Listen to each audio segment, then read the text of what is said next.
while the shadow to genetics is victimhood, the shadow to everything just being conditioning and nothing else is that we grow up believing we can be and do whatever we want if we just try hard enough. And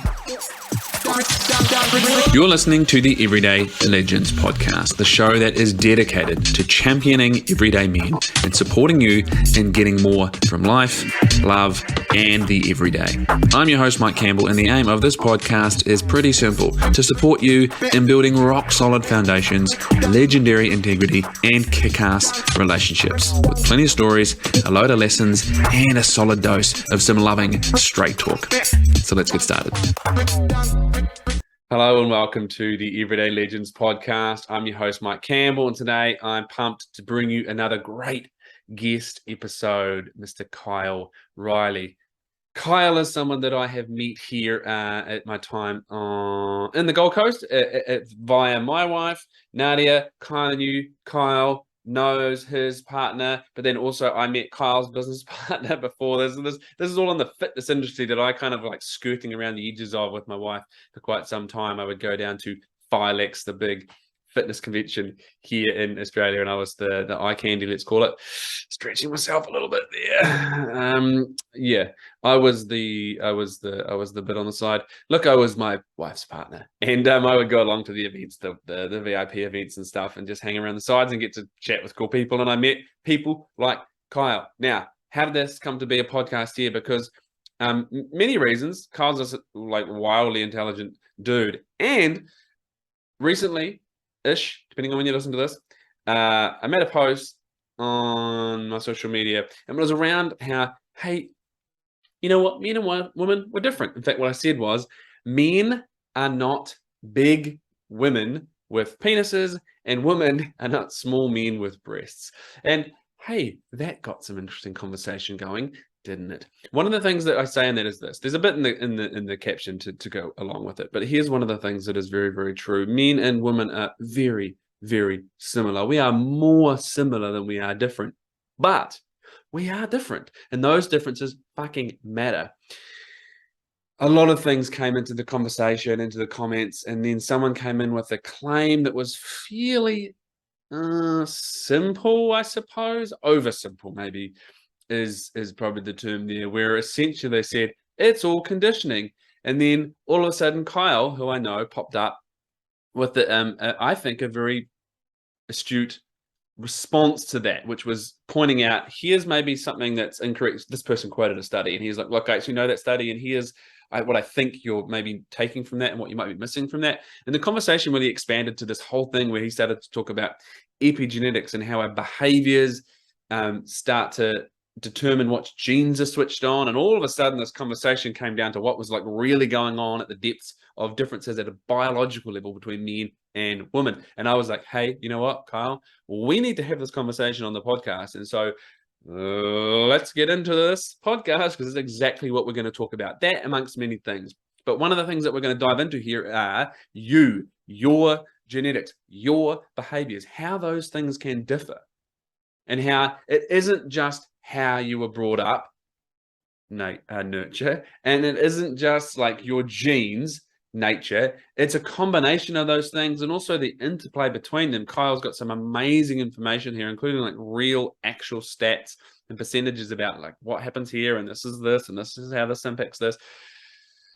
Pretty cool conversation, which I think I did my best as a facilitator of this information coming from Kyle to get it to, I suppose, a point at which we can start to explore what's going on with our genetics and a behavior and environment, and what impacts which genes are switched on for us. I had to close my eyes to really think about that one. And so that's kind of the aim in this conversation. I'd love to hear your feedback from it, what questions are coming up from you, so we can really start to explore that. We can absolutely continue to explore that. And of course, you can in your life too. Feel free to reach out to Kyle and the work that they do at PH360. Of course, reach out to me, tag us both in social media as you listen to this, what questions have come up, what you want to explore about it, what you're learning in this, what's new for you. As always, these conversations are not created just for you to consume and then bugger off to the next one. The idea always is that you take something from this and then you take action with that in your life. And I would love to see and hear about how you're doing that. That's why I have these conversations. That's why I love putting this thing on, making podcasts, sitting here in my bloody office, talking to my camera right now, doing this kind of stuff so that you do something about it. And then hearing about that, holy shit, gives me a little tingle, you know? So here's the podcast. Do something with it. Tell me about it. Everyday Legends. Let's go. Kyle, welcome back. Thank you. To the Everyday Legends podcast. I would have referenced that in the introduction, I'm sure. Great to have you here, mate. Finally. Thanks for having me, mate. It's awesome to be here. Okay, so we've done a little bit of this conversation sometime recently, and we had some technical issues, so let's cycle back there. Let's get to know you a little, and it'll be interesting for me to listen to how you answer this question after the last time. You know, as my listeners know, I tend to ask this question. You can take it wherever the hell you want, and that is, who is Kyle Riley? Well, this time I've reflected on that question a little bit more, so I reckon Nice. I'm cheating a bit. But in all seriousness, thank you for throwing that in, because it made me realise that I've not been reflecting for a while. So it was actually nice to be hit with that, because last time I said, well, you know, we're going to get deep on this, so we'll just get into it. But then I was like, no, I've actually not stopped and reflected for a while. So I did before this one. No one was coming back. And interestingly, the word that came to mind, reluctantly, the word that came to mind was explorer.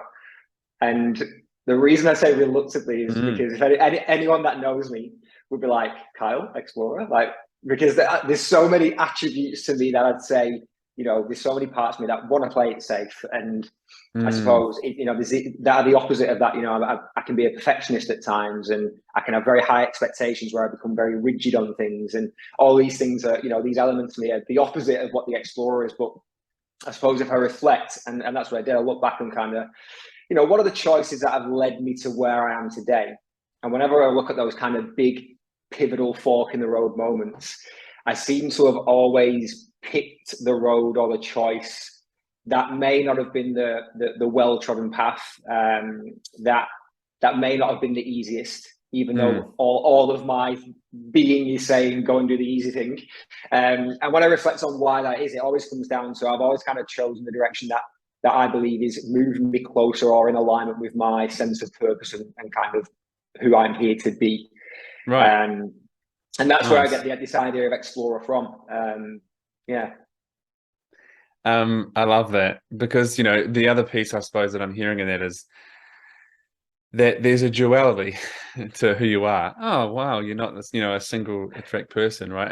And I love that. And, you know, we can have those elements, right? It's very, very human to, you know, seek safety and familiarity and so on, but it's also very human to explore and expand and look outward and what's available.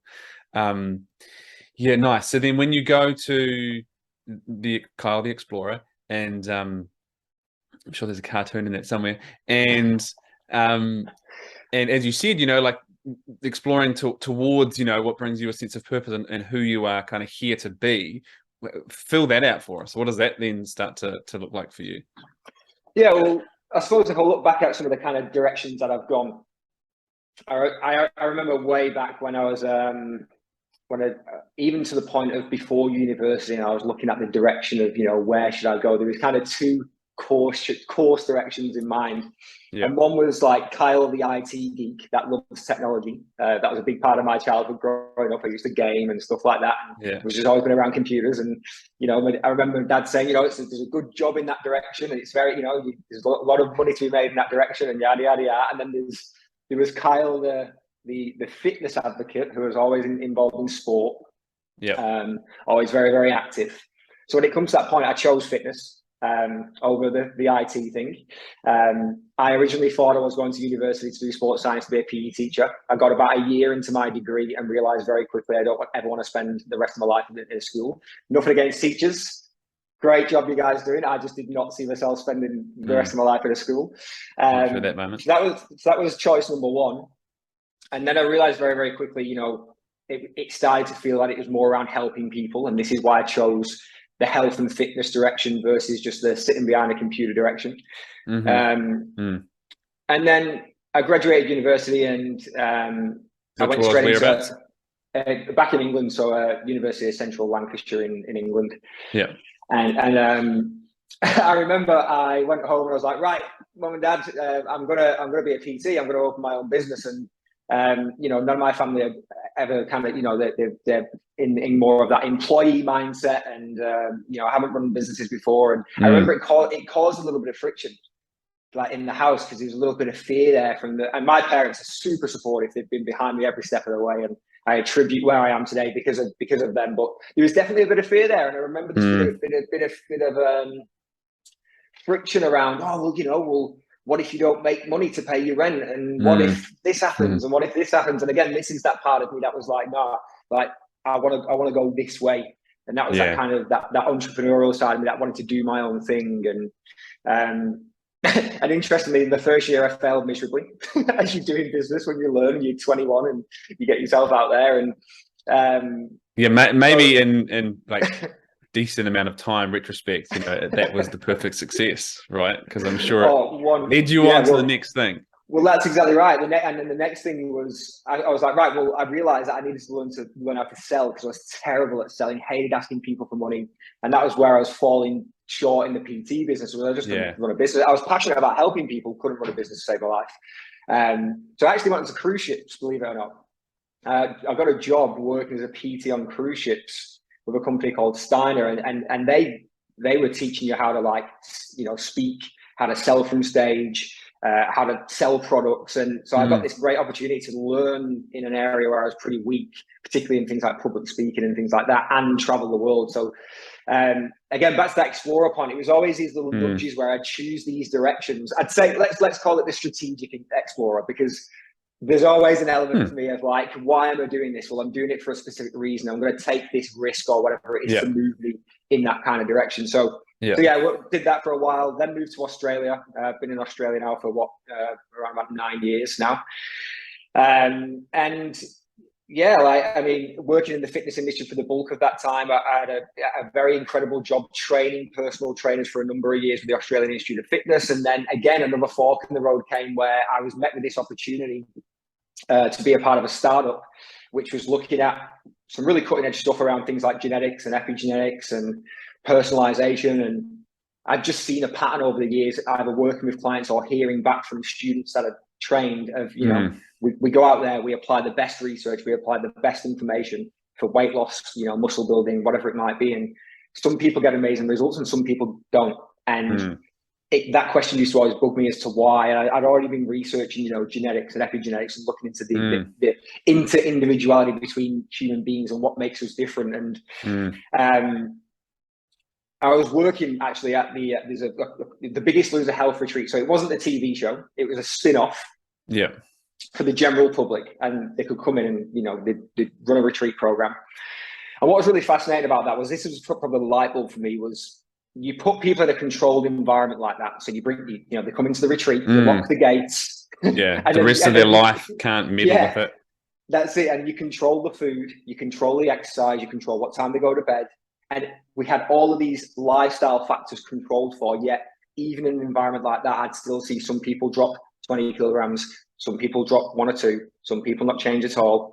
So that was really the catalyst, that to wanting to explore that world more. And then, as I mentioned, an opportunity came to be a part of a startup that specialized in genetics and epigenetics and personalization. And I was like, that is for me. And again, that was that moment in my life where I was like, I'm going to leave this secure job here. I'm going to jump into this startup, and let's see where we go. And I suppose 7 years on now, we're in a pretty good position with what it is we're doing, and making some real inroads with health technology and health professional education. We've trained 1,600 health, fitness, and medical professionals across Australia and New Zealand in the work that we do, and it's just a really exciting place to be in exploring not only the physical aspects of what makes us different, but also the behavioral aspects of how we differ too. I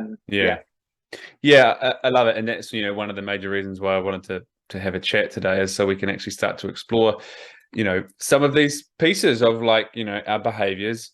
And, one of the simple, if I only have a hammer, everything looks like a nail, right? Like, it can be very easy to see things in one way, and we can explore differently, right? Like, my behaviors come down to my choices, but what comes down to those, and actually break these down a little bit. And I can imagine being in that environment of, the Biggest Loser retreat, it kind of gave you, as you said, like, the opportunity to almost like double, triple, quadruple down on, well, let's give you the behaviors and limit the other ones, and then we see. And being very curious, clearly as you are, it was like it's hard to avoid the evidence that was then coming up, right? So I want to kind of dive into all of the stuff around our behaviors, and I think you'll have obviously such great examples when it comes to health and fitness, but those things tend to span across so much of our lives.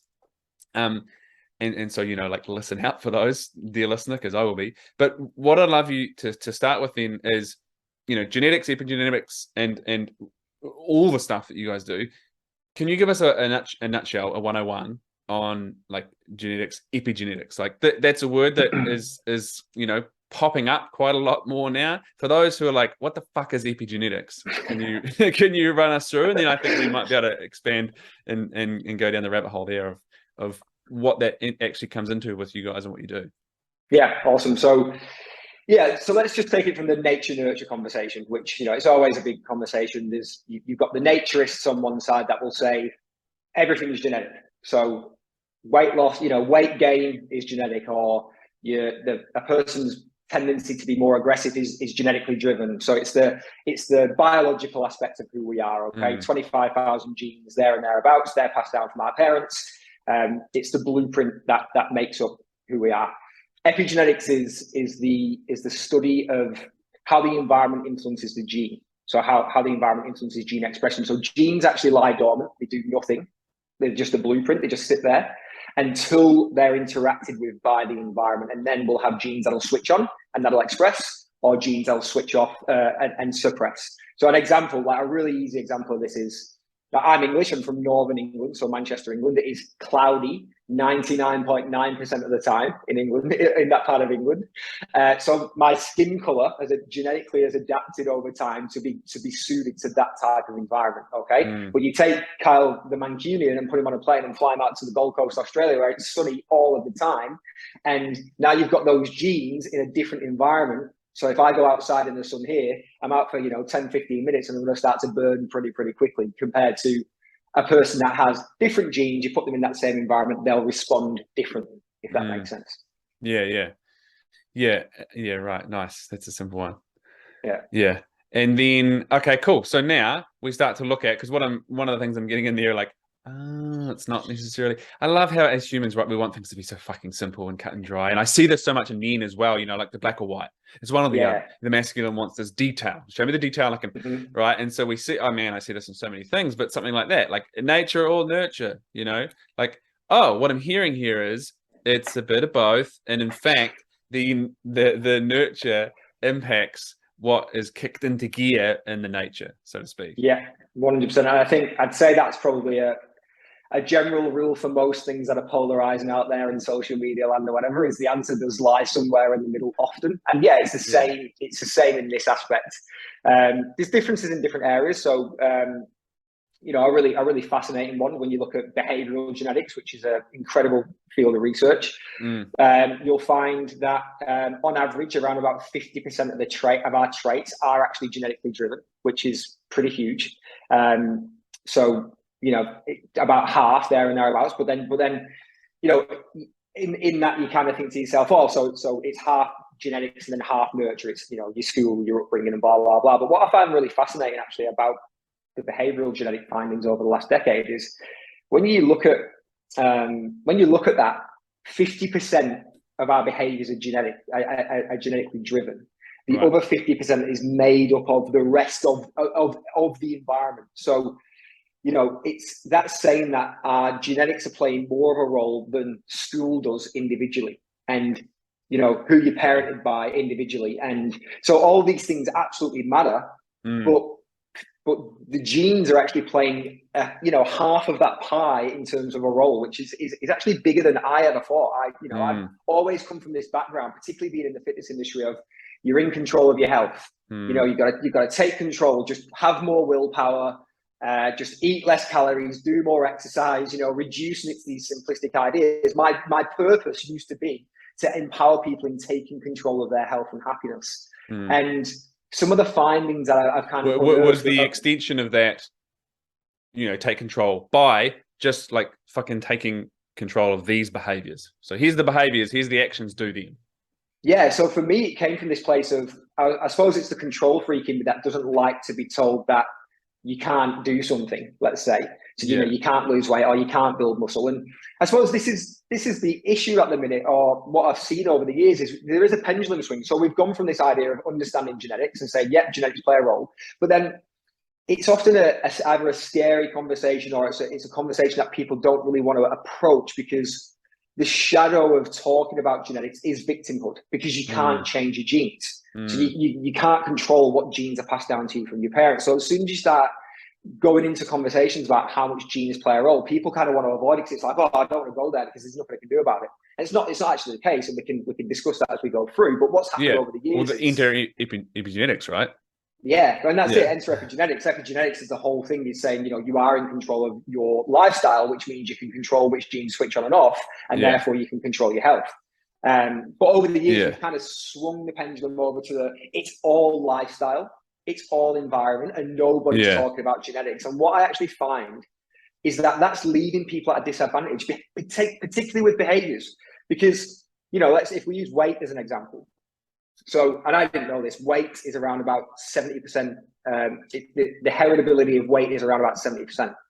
Right. So when you talk about heritability, you're looking at the differences between people in a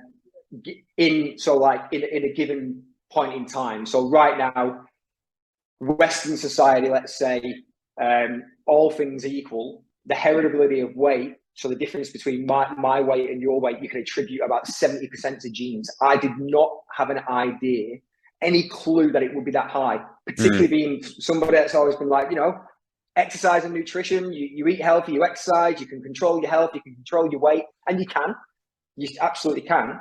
But what it's saying is that there are genes involved in weight gain or the ability to gain weight, both on a physiological level and a behavioral level, that are putting certain people at more of a disadvantage than others. And what's really interesting about this, when you look at weight, is in Western cultures, the influence of that is greater because we're exposed to more food. Does that make sense? So if you're in a society where you can get calories, you know, on tap, on Uber Eats, and whatever it might be, any of those genetic differences are going to be exacerbated more, if that makes sense. So if you have the genes, there's a greater scope in what we're doing with the behaviors, and so they're going to have a greater impact on what is going on at the gene level. Yeah, absolutely. So then you're more likely to express those genes if you have them to gain weight. Now, let's say you are on the spectrum, that part of the spectrum where you have high genetic influence on gaining weight, but I then, you know, put you on a desert island where you have to go and hunt your food and all the rest of it, then those genes are less likely to express. Right. So hopefully everyone's seen the difference here. Like, just because I'm saying weight is highly heritable, it doesn't mean you can't control it. You absolutely can, because it's still the calorie balance. However, the reason why I think this is important is because for a long time, people have, you know, the pendulum's moved over here, which is people are saying weight is all personal responsibility. Weight is just have more willpower. Yeah. And a lot of the behavioral aspects of weight we attribute to it purely just being down to a matter of will. And we don't actually look at that. There's actually genes associated with some of those behaviors too, that are driving us to be a little bit more lazy or whatever it might be. So again, I think what I'm trying to get at here is that there's an answer that lies somewhere in the middle that says, hey, we actually do need to look at genes, because if we keep saying, you know, let's say you've got that person that does have a genetic disadvantage in gaining weight, and they don't understand that about themselves, and they're going to just keep reading the self-help books and being made to feel like that they're not good enough in terms of their ability to be motivated, to have willpower or whatever it might be, when there may be genes actually driving that behaviorally. Again, we can do something about it, but you, at least with that awareness, you can be more empowered, not less empowered, if that makes sense. Yeah, absolutely. You know, and again, back to this like desire for certainty, and it needs to sit in a certain place. You know, like we kind of had it hit over our heads maybe, and continue to do the hitting over the heads for so long of like, you know, just exercise more and eat less. And here's a food pyramid to do that, and just do that, and just do that. And if you're not, then you don't have the willpower, and you know, enter some kind of path to help me, hypnotism, fucking, you know, anything, right? And then we go, okay, genes have a part to play. And so we Yeah. want to go, oh, well, it's all my genes. And as you said, there's the So there's potential nothing I can do to about fall it. into victimhood or, you know, like, yes. And so really the idea here is like, let's explore that there's many aspects to it, which of course means that many things to take into account, which is a challenge for a lot of people. And maybe you don't need to, but there might be people like your company, for example, and others who can help you understand those. But more to the point, genetics are a part of it. So a part of it, first of all, let's really connect to that language. Yeah. An important part of it. And so instead of, as you said, falling into the, well, fuck, I just wash my hands of it and I've got no say now. And like, you really, really do. And it gets to be an empowering piece where you're like, so then how do we utilize your genes with your behaviors to make the changes or execute on the behaviors that we want? That's exactly right. Yeah, that's exactly right. And, you know, you look at, like, if I was to say to you, if we look at a different one, like alcoholism, like what percentage would you attribute to genetics around that?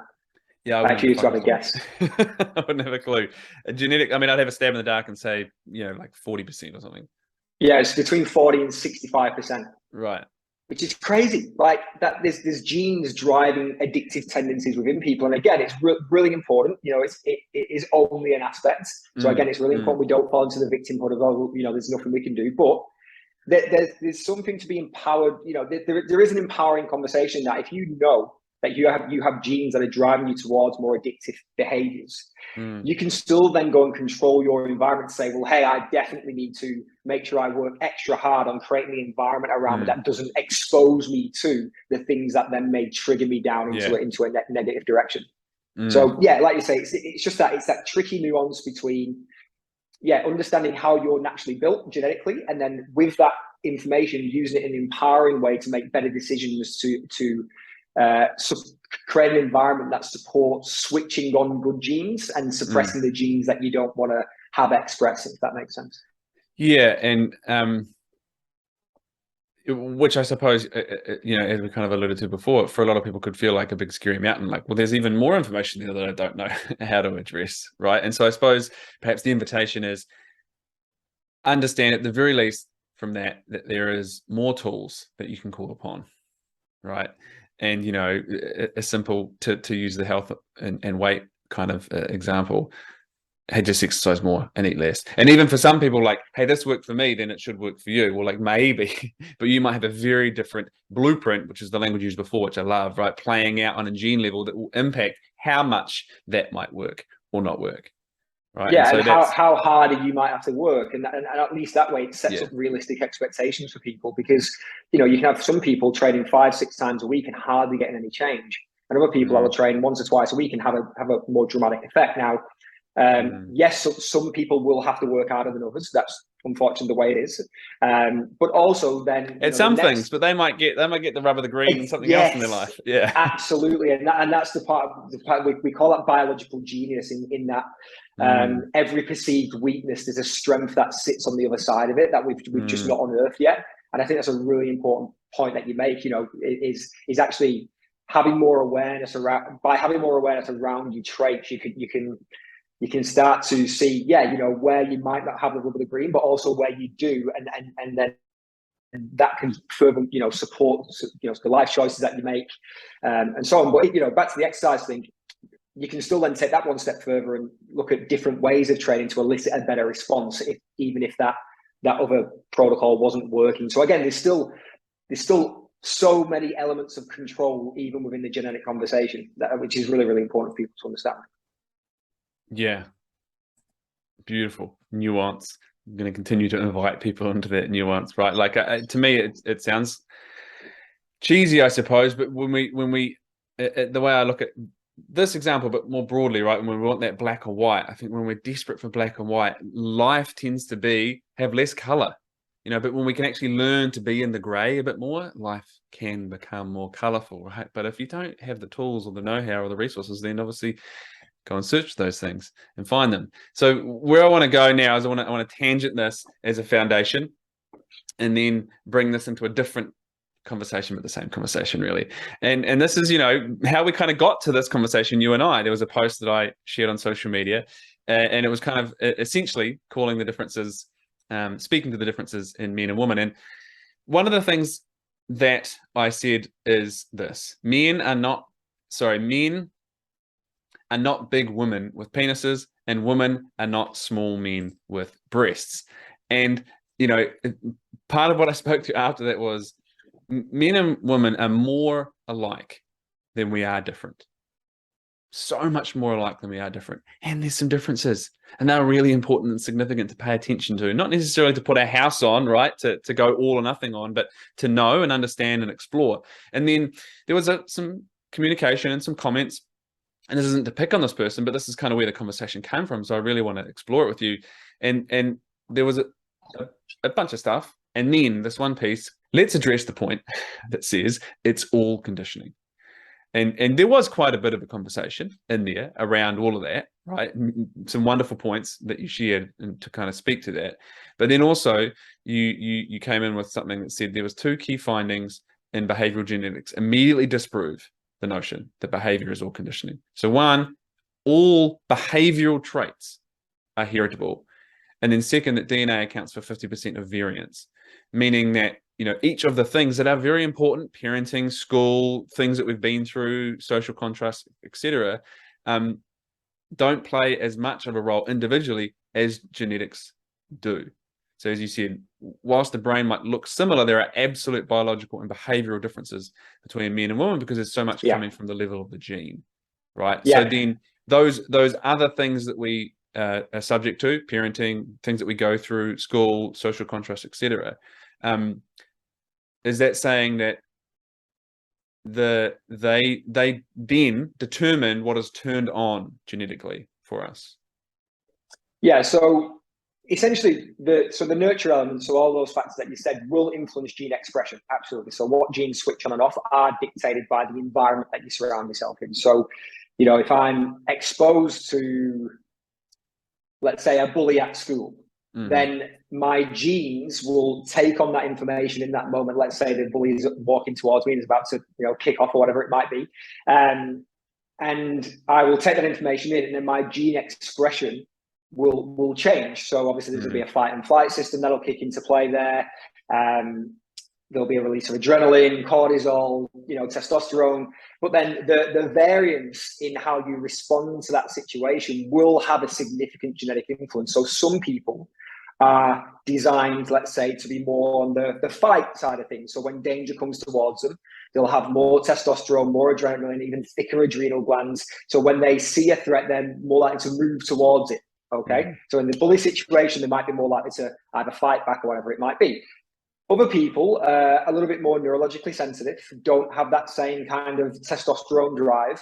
And this is not just in male and female. I'm saying this now across human beings.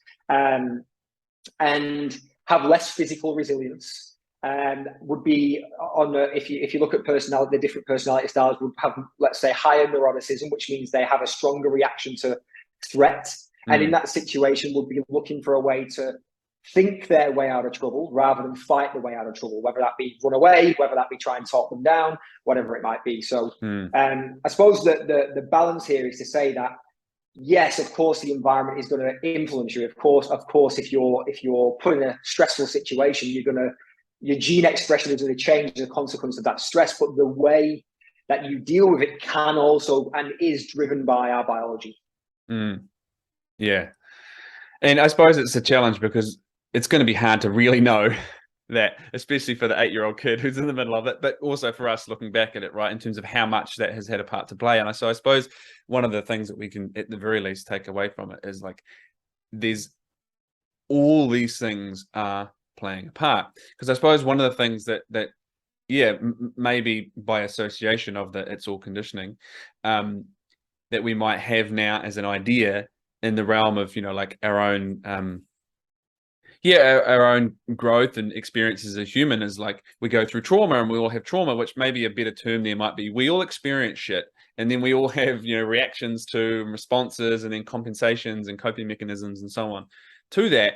And who we are now is all the trauma and what we've been through, which is essentially saying it's all conditioning, right?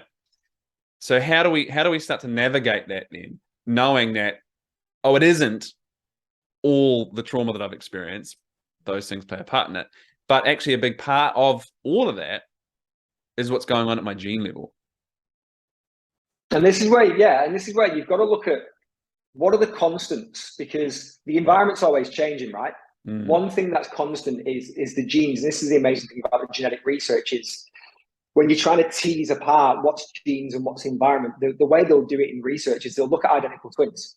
And they'll look at identical twins separated at birth. So identical twins that live in different environments, because then you can really see the difference. You can see what's stable, what's genetic, because the genes aren't going to change. And then what's ever changing as a consequence of the environment. So I suppose in a practical way, without going out there and either doing a test or whatever it might be, one of the practical ways is just observe what are the traits that seem to be dominant and have been dominant throughout your life in terms of and just having more awareness around these traits as to how you react or deal with the environment. So for example, I know on a personal level, I am, when I'm under, let's say, when I'm pissed off, I will be more reactive. So when I'm triggered, I'm reactive. I get defensive, I get reactive. All of those traits play out, okay? I also know from the testing that I've done on myself that I am a little bit more higher in things like adrenaline and testosterone, which will make me more reactive in the moment, okay? Whereas you get other people that are more sensitive to things like serotonin, where it means they're a bit more considered and they'll be more passive under stress. So when they're triggered, instead of them being reactive and going blah and then saying first, thinking later, they'll be more, they'll ruminate. They won't say anything. They'll let it stew. They might say something passively and then walk away to get out of the situation. And they'll sit there and ruminate negatively on that scenario and let it play out and blah, blah, blah. There's other people that will become more anxious in that situation or, and so on and so forth. So I suppose to really give the practical tangibles, you don't even need to, you don't actually need to worry about, what's genetic, what's environment. Self-awareness is probably the number one thing, is to be able to just have a reflection and go, in certain situations, in certain environments, what patterns do I notice to be true? How constant have those been throughout life so far?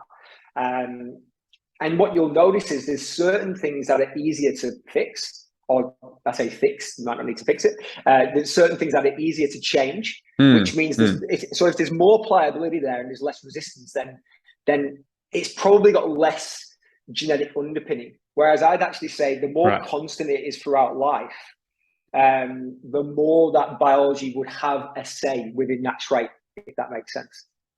But then again, but as you grow and it's kind of more anchored in that biology. Yeah, and again, that's not to say, again, this is not the victim conversation of me then going, all right, well, I know that I'm more adrenaline and testosterone driven. I know that I'm more reactive, so fuck everyone. I'm just going to be reactive. Yeah, so I am. Fuck it. Yeah, fuck it. See you later. I'm done. Like, my genes. Can't help it. Yeah, it's my genes. That's it. It's just who I am. So instead, you have the conversation with yourself and go, right, I know that this is my trait. I know that this is driven biologically. Now, with awareness, what can I do when this comes up or when I'm faced with a stress in the future? With awareness now, what can I do to turn this perceived weakness into a strength? So, with what's the positive of reactivity? Well, it means that I'm more likely to take action in the moment on something. And I'll give you another example. Another trait that pops up a lot is I care what people think, which I'm sure a lot of people have this one. They care what people think. And I do. It's always been there from being young. I've got this hyper-vigilance of what people are thinking about any given situation. Now, I could sit there with that trait and go, well, fuck it. It's in my genes. I'm not going to come on the podcast because I stress about what people think and, yada, yada, yada. Or I can put myself in that environment and learn through exposure and through experience, learn how to deal with that trait and better manage it. So, and then even perception, even little things like looking at perceiving that trait in a different way. So I'll look at that trait within myself and go, right, well, where's the positive in that? And I know that the positive in caring what people think is in that, in a public speaking setting, for example, when I'm on stage, which is something I do quite often, I can look around the room and I'm more vigilant and more aware on how the audience is reacting to what it is I'm saying. So that's where I can use that in a controlled way, in a more positive light, versus using it in a more negative light. So yeah, again, I think it just comes back to, awareness of these traits, seeing how you're reacting based on the environment that you're exposed to, and then looking at different ways of kind of interacting with the traits that we have. Yeah, and it's really kind of like an invitation to deepen and broaden maybe our self-awareness, right? You know, like there's one level I can be reactive, and then there's another level which might be like, this has been a constant through my life. Perhaps this is something that, you know, is more anchored in a biological piece for me. But then I think, you know, the invitation there, which I really love, and this is something I like to explore, especially with men and women. That's kind of the point, you know, where we got to this conversation is, you know, understanding what drives us. And there's this animal piece, you know, like we're fucking animals at the end of the day. And so if we don't understand like what parts of those are playing out in us, then we miss part of the picture. But knowing them isn't to sit back and go, you know, like, I'm a male, I'm here to spread my seed, for example, right? Like, well, yeah, and what are you going to do with that information so you can make better choices? And I love that, right? Because even to that example there of the reactivity, you know, there's potentially the opportunity to, as you said, like, where can I utilize this? And also, like, where is it maybe not serving me? Like, oh, maybe it's in conversation with my partner. So do I just do nothing about that? Or maybe do we have a conversation where it's like, I'm really learning that here's one of my traits, and I don't want to just rest on that and, you know, like, shit all over the relationship when we get into conflict and bring all of that when it's not necessarily effective. So you know, what is it for you? How do you respond? You know, like learning each other's responses and reactions in that. Like we like to learn love languages and so on. Like, what's your conflict reaction or whatever? And so then how can we best navigate those things together? If reactivity isn't serving us, is there a fucking word that we say to voice it that brings me back out of it? Like whatever it is, right? But it's knowing how I operate so I can then make different choices. And I think that's really the opportunity in all of this, right? That's exactly right. And we kind of, in our world, we call it transcending your biology. So it's like, yes, there's an acceptance of, yes, this is biological, but then, okay, but I know that I still have control over how I respond and how I react and the environment I create for myself, that the environment's still in your control. So how can I transcend my biology, transcend some of these perceived negatives and switch them into positives? Yeah. Nice. Where do we start with that one? I mean, it's a big open subject, I suppose. But okay, so where I want to bring you back to then is maybe the subject of where we got here, which is like there's differences in men and women, right? And it's like, no, it's all conditioning. It's all, you know, shit that we've learnt, right? And everything's a construct. It's like, well, actually, there are those, and there also isn't. So then, as you said, like on a biological and on a brain level, there are differences in men and women. And I think to the point of the lady that dropped the article in on that post, it was looking at the structure of the brain. I think that was where it started. It was like, you know, the structure of the brain is the same, so therefore we're the same. But I think what we need to look at is it's the differences between men and women. You know, initially the major differences that people kind of were looking into were sex hormone differences. So the gonadal hormone differences, it's like, you know, testosterone versus estrogen and how that plays out. And those differences exist, absolutely. But what we know is it's more than just that as well. So there's been research looking into this where they've looked at gene expression differences between men and women and where the gene expression is different. And they found, you know, out of 20,000 genes measured, there's 6,500 genes that are different, that express differently in men versus women. So that's nearly a third of the blueprint is expressing differently in men and women. Okay, and we know this, like, from on a physiological level, we know this. Like the fitness world has been across this for a long time, and this is where it is important that we recognise these differences. From a health perspective, we know that the gene expression isn't only in the sex organs, but it's also in fat. So men and women distribute fat differently. Men in muscle, gene expression is different there. Men and women distribute muscle differently. So women will hold more body fat, men will hold on average higher amounts of muscle. So we see these physiological differences, and the reason why this is important is because, which of course aren't black and white. No, let's be clear. Right. And this is, I suppose, every time we talk about this, it's like whenever we're talking about the differences, we're talking about the average differences. That's not to say that every single man is more muscly than a woman and every single woman has more body fat than a man. It's not saying that at all. Everyone can be different, but on average, we see that the gene expression is different in men and women. Now, why this is important is because, like, from a health perspective, it's important because it now starts to help us to personalize our treatment protocols, because we start to see not only are things like fat and muscle distribution different, but we also see disease predisposition is different. So you'll see things like Parkinson's disease is higher in men than it is in women. You'll see things like multiple sclerosis is higher than women than it is in men, or more prominent. You'll see osteoporosis more prominent in women than men. Again, this is not me saying that men can't have osteoporosis; they absolutely can. However, there are clear differences that we need to consider, and that what that allows us to do is dig deeper in the research into that, and then personalize the treatments based on these differences that we find in the genes. And this is what we focus on in the health space, is in personalized medicine and personalized health. On a psychological level, which is where it gets really interesting, this is where, again, there are clear differences in the literature. So I don't know if you're familiar with the Big Five personality profiling system. Yeah, can you talk us through? Yeah, so the Big Five is essentially, it's probably the most evidence-based personality profiling tool that's out there. It's got a wealth of history and research behind it. And essentially it's looking at 5 major personality traits. So neuroticism, I mentioned this before. So neuroticism is, if you score high in neuroticism, you have stronger experiences of negative emotions. You have a stronger reaction to threat. And what we see in neuroticism is women on average, not every single woman, it's really important, will score higher than men in neuroticism. And this actually links in with the research. And, we actually see in the research that women have a higher clinical diagnosis of depression and anxiety than men. And that trait has been linked to particularly the trait of withdrawal, which is a subsection of neuroticism, has been linked quite closely to things like anxiety and depression and things like that. So there's a difference there. You'll see. Which, by the way, aren't judgments, right? Because it's so easy to say, and it's like, no, this is like actual observations at a clinical level, and so we look at these so we can do something about it, or interact with it differently.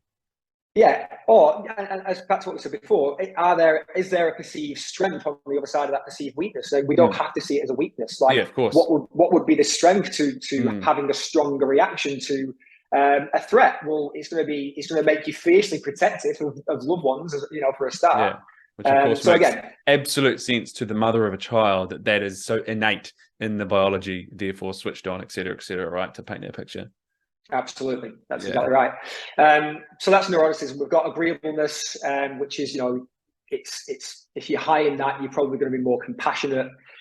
You're considerate of how people feel. You're less likely to want to rock the boat. If you're agreeable, you're the type of person that's going to be like, look, I'm gonna just zip it or whatever for the greater good. And what we see in that is and more open to suggestion. Does it kind of influence that kind of thing?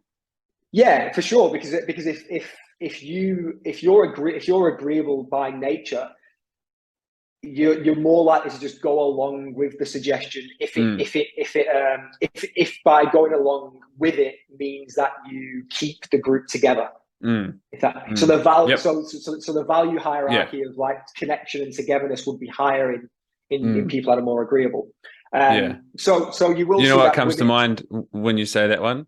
If you've seen it, or anyone, Darren Brown's special on Netflix, Push. Have you seen that one? Yeah, I've seen. Is that the premise? Is that across a 90-minute, a 90-minute, span at an event, he will get someone to the point of wanting to kill someone else. Yes. It is hectic to watch. Yeah, it's crazy. By the way, I've seen it. But that's kind of part of the whole premise, is like the agreeableness of the people. He's only getting people that are higher in that. Now, they're not all women or men, right? Like, but to the point. Why would someone do that? Well, that's a great example, maybe, as an experiment to watch how agreeableness, can lead us down a path, let's say. So sorry, continue. No, it's great. I've watched a few of them, like the Heist and stuff. He does some incredible experiments around human behavior. So definitely worth a watch. So women score higher in both compassion and politeness, which are the subsections of agreeableness. So women, are, on average, are more agreeable than men. Mm-hmm. Okay, so there's a clear personality difference there. Mm. Then you've got things like conscientiousness. So conscientiousness is all around being, like self-disciplined. It's that ability to sacrifice the short term for the greater long-term goal. Mm-hmm. Being organized and not just being impulsive and being diligent. It's those types of traits. Interestingly, on this one, orderliness. Women are actually higher in orderliness, and industriousness, which is that kind of that sacrificial piece. It's quite similar between men and women, but when you get people at it equal in orderliness, then men seem to come out a little bit higher in the industriousness one. So there's a little bit of a difference there, but it's not as big as some of the other ones. But the agreeableness, the neuroticism are two that are quite big. And then extroversion is another one. So everyone's probably heard of extrovert before. Extroversion is essentially the scientific term for extroversion is more around having increased positive emotions, being more sociable, but also interestingly, assertiveness and excitement are also elements of extroversion. So what we actually see in that is women are higher in enthusiasm and the positive emotions compared to men. So on average, women will score higher in positive emotions and sociability and stuff like that, whereas men will score higher in the assertiveness section. And also in that excitement to do new things, like try new things. Right. So there's a clear difference there. The explorer. Yeah. There you go. That's it. Yeah, but also that going out and seeing the world around us and exploring it and that kind of thing, right? Which again, I suppose, if you come down to this idea of someone who is a hunter, that's got to be in there somewhere, because you've got to go find new lands and explore and so on, right? That's it.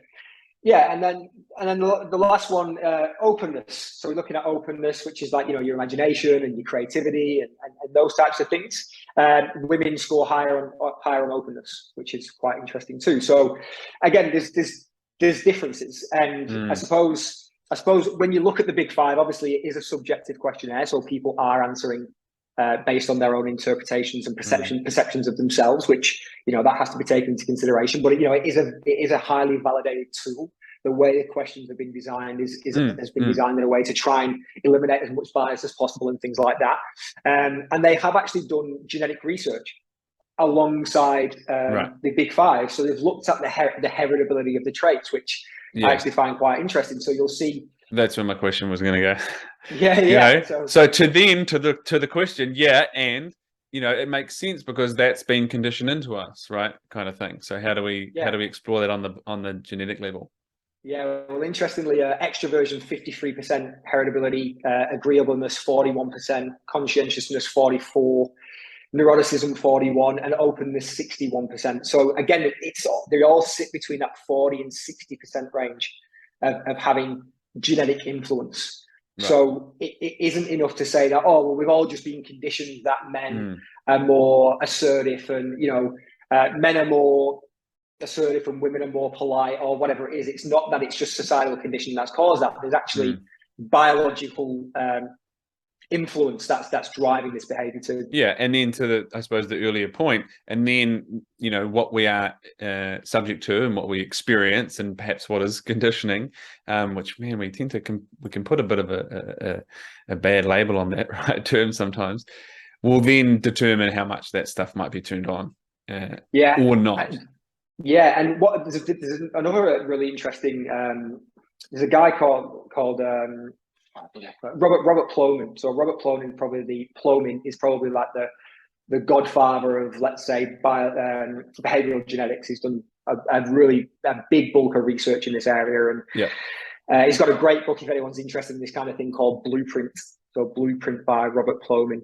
It talks about behavioral genetics and all the research, the identical twin studies and all these different things. Cool. And one of the things that they bring up in that is this idea of the nature of nurture.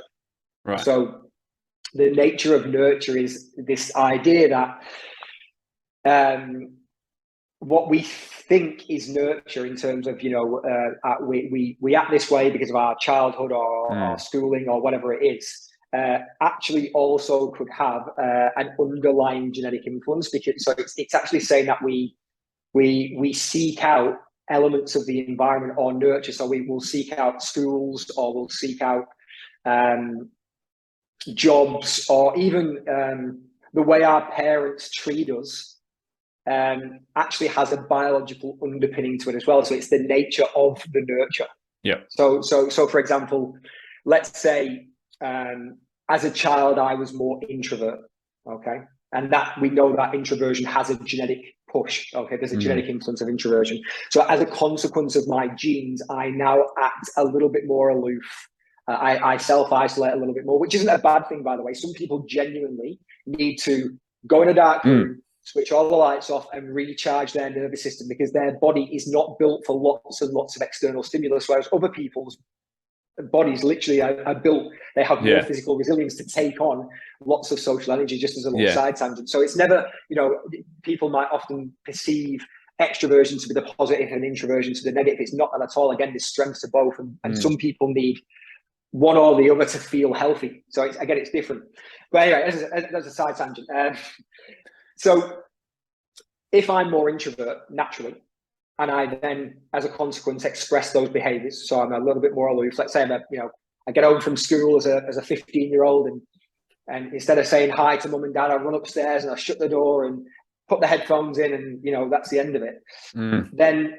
Then the parent's behavior to the child is influenced by that behavior. So that the parent then may be less likely to, say, provide more hugs or spend that one-on-one time. So then what happens later on in life when when that person's reflecting on their behavior, it's like, oh, well, I am a little bit more aloof, and when I think about it, I didn't really get much physical contact from my parents, and blah blah blah. So what usually would happen is we'd say, oh, that's a nurture problem. That's because the parents didn't give the connection. That's why you're acting like that. Whereas the nature of nurture is saying, well, in actual fact, it could be the influence of the genes that are triggering that behavior. So it's that kind of domino effect. Yeah, so that happened, and then the nature of the genes in the parents also determines how they show up in that as well. And so there's all these kind of pieces of the puzzle, I suppose, to take into account and to explore. And then because it's still somewhere in the back of my mind, when you talk about, like, for example, so the introversion, there is a genetic aspect, and whatever the percentage is, right, that has an impact. So when you talk about the percentage, like, let's just say it has a 46% genetic, it is down 46% to genetics or so on. For something then, just for my own way my own brain works, for something then to have, like, it is, quote, all conditioning, that would be saying that there's 0% genetic element. Yeah. That's right. If for something to be completely conditioning, it'd have to have zero genetic influence. And one of the biggest findings in behavioral genetics is that every single psychological trait has a genetic connection. Yeah. Right. Let's just let that sit for a moment. Right, because I think that's so powerful, because, and again, like, let's also give that the weight and the gravity that we are really kind of talking about here, which is, so we could just go throw our hands up in the air and say, well, fuck it, like, everything's genetics, versus, okay, genetics is a large part to play in this. So how do I actually start to work with this?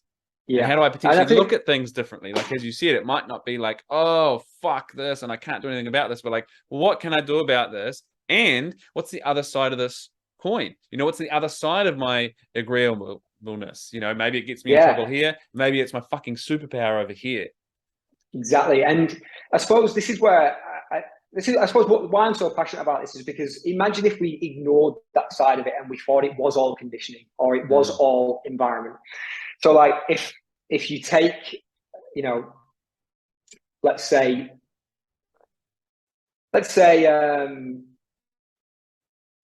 I'll use a physical example. Like, let's say you wanted to be a 100-meter sprinter and you wanted to win a gold medal at the Olympic Games, and you were told that you can be whatever you want to be if you just try hard enough.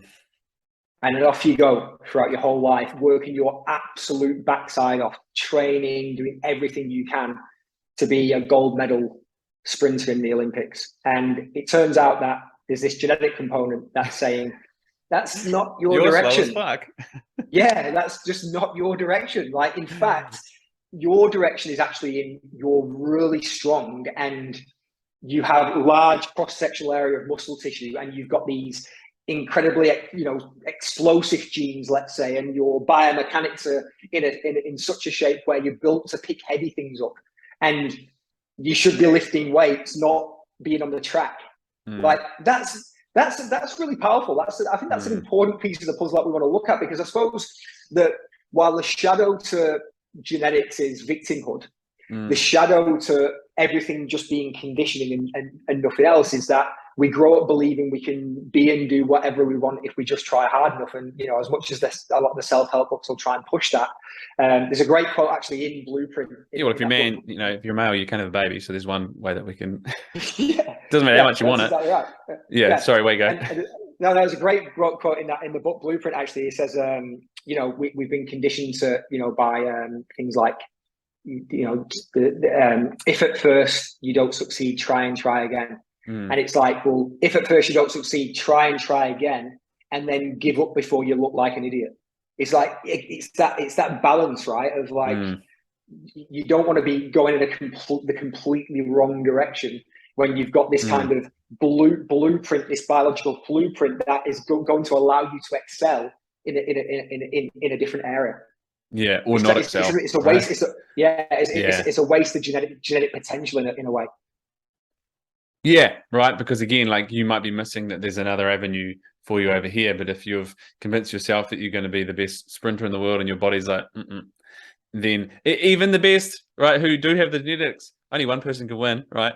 And so, yeah, maybe all that energy and effort, because of course, then you bring in all the psychology, which could, create like a whole shitstorm of self-hatred and self-loathing, and I'm just not good enough, I'm not disciplined, I don't do the work. And actually, you're just not aligned with what your biology is actually telling you is for you. Yeah, and I think that's the shadow to the self-help side of things, and the total responsibility element of, like, if it's just lifestyle, but that total responsibility element without the genetic piece is exactly what you just said. It's well, obviously I don't have the willpower then, or obviously I'm broken in some way, because whereas it actually just might be, no, you were just putting all of that incredible energy, you just need to divert it a touch this way and align it with your kind of natural strengths, and you'll get a better output. Beautiful. I love it. Thank you for taking us through that. So I want to, keeping the time in mind, I want to, like, obviously you guys do stuff in the realm of the physical, but when it comes to, and you might have an answer for this, and it's fine, I'll do some research for sure, but, someone's listening going, all right, shit, okay, I kind of want to know, like, my traits and my biology, and how can I influence this stuff? Like, have you got some ideas in terms of where people could turn? Absolutely. I think a really great starting point would be the Big 5 personality test.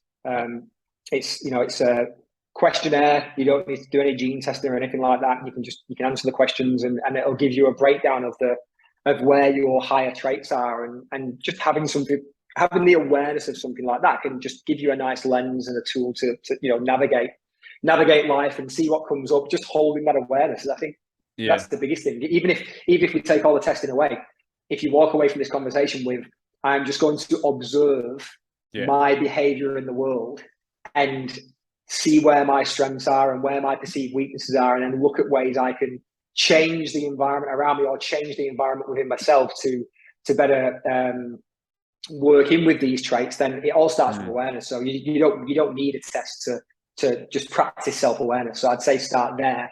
Then, Big 5 personality is a great place. And then obviously the work we do, essentially we're able to, without blood or saliva, we're able to measure the outside of the body and look at the correlations between the way your body develops physiologically and relay that to genes, hormones, and behavioral tendencies. So we don't ask any personality profile questions in our assessment. We measure the body and we tell you about the way your brain works and some of your behavioral characteristics and things like that. So it's very, very subjective, which is quite cool. Beautiful.